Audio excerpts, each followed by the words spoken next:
Gator basketball last night. Look, here's what the reality is, and we've been saying this, and it's playing out in front of us. So there's no need to keep pounding it home. The bottom line on this: any conference game in the Southeastern Conference, no matter who the two teams are or where the game is played, if you're going to throw the word upset, you're going to have to use it relatively. The league is so deep. There are some forgotten, could be dominant teams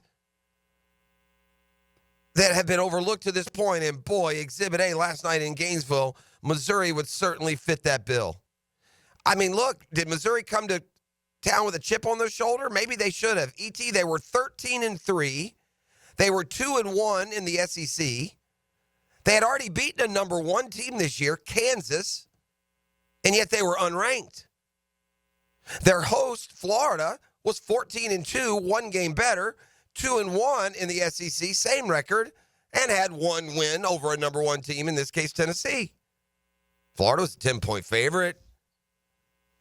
This one, you're just looking by, waiting on the next one, and Missouri came out and shot lights out in the first half. I mean, they just hit everything, dude. And Florida would try. I mean, they built that lead up to 18, 20 points, man, and it was just, they were rolling, hitting everything. It met the shooting gods, little G, of college basketball, who were so favorable to Florida the last two games. I mean, Tennessee and Arkansas couldn't have thrown it in the beach from the pier, man. That's how bad they shot. Well, Missouri went a dead opposite in the first half. Second half was a different game, and Florida charged back, and Missouri's shooting came back to the norm, and the Gators got it within 4-6 points late. In fact, got it within 2. Had chances, but they trailed 50-34 at the half. They outscored them 48-33. That included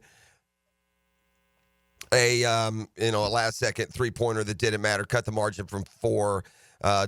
But again, that is how it's going to be in the SEC, and that's not rationalizing away a game that you're a big favorite and you should have won.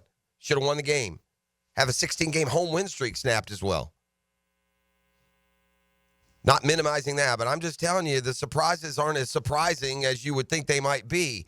Exhibit B, Tuscaloosa, Alabama. Crimson Tide, number 4 in the country, 14-2 going into last night's home game, 3-0 in the SEC against Ole Miss. Same 14-2 record, same 3-0 in the SEC, but not near the respect. The Rebels were just number 21 in the country, and they went into Bama last night and beat them by 10. That's the SEC. Missouri wins at Florida, number 5 in the country. Ole Miss wins at Alabama, number 4 in the country. One of those winners unranked to the other. Okay, you're number 21. I tell you what, these projections for the NCAA tournament that have 13 teams from the SEC, 13 in the field, gosh, they may not be far off, man. Watching as much as I've watched, Auburn is the one that looks really good. And even without Janai Broome, their best player, they blew out Mississippi State, another ranked SEC team last night. The worst team in the SEC in conference is Arkansas. They're 0-4 in conference, but they're 11-6 overall. And have spent time this year ranked.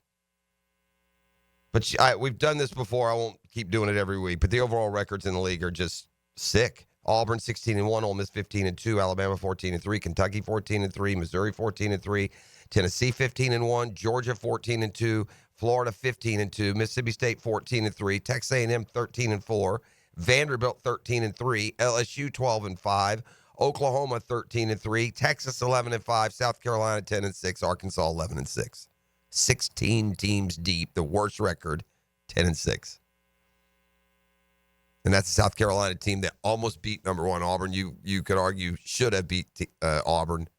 All right, back here on the drill. Gators upset last night at home, 83-82. Look, if there's an Achilles heel to this Florida team, it hadn't bitten them in sudden death, right? That only comes in the NCAA tournament. By the way, these SEC games, I was thinking in the break, you know what they're like? They're like third, or they're like Sweet 16. Every game you play in the SEC this year is like playing a Sweet 16 game in the tournament. Level of talent, the danger of losing.